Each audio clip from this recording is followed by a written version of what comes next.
एका पिशवीत 50 पैसे, 25 पैसे आणि 1 रुपयांच्या नाण्यांचे प्रमाण 5 जसे 8 जसे 1 आहे. सर्व नाण्यांची एकूण किंमत 55 रुपये असल्यास पिशवीत 25 पैशांची किती नाणी असतील, असं आपल्याला विचारलं मित्रांनो. एकदम सिंपल आहे. काय बघा, काय आपल्याला नाणे किती किती रुपये दिलेत? 50 पैशाचं. 50 पैशाचं नाणं म्हणजे काय असतं मित्रांनो? 0.5 रुपये.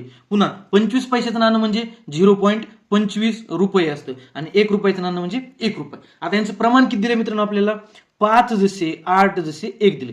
पहिल्यांदा आता मित्रांनो काय करावं लागेल आपल्याला? यांची व्हॅल्यू काढून घ्यावं लागेल. म्हणजे 50 पैशाची 5 नाणी म्हणजे किती रुपये? बघा किती होईल? 50 पैशाची 5 नाणे म्हणजे 2.5 रुपये, बरोबर. पुन्हा 25 पैशाचे 8 नाणे म्हणजे 2 रुपये आणि 1 रुपयाचं 1 नाणं म्हणजे 1 रुपये. बघा मित्रांनो, तर ह्यांची बेरीज बघा. 2.5 आणि 2 किती?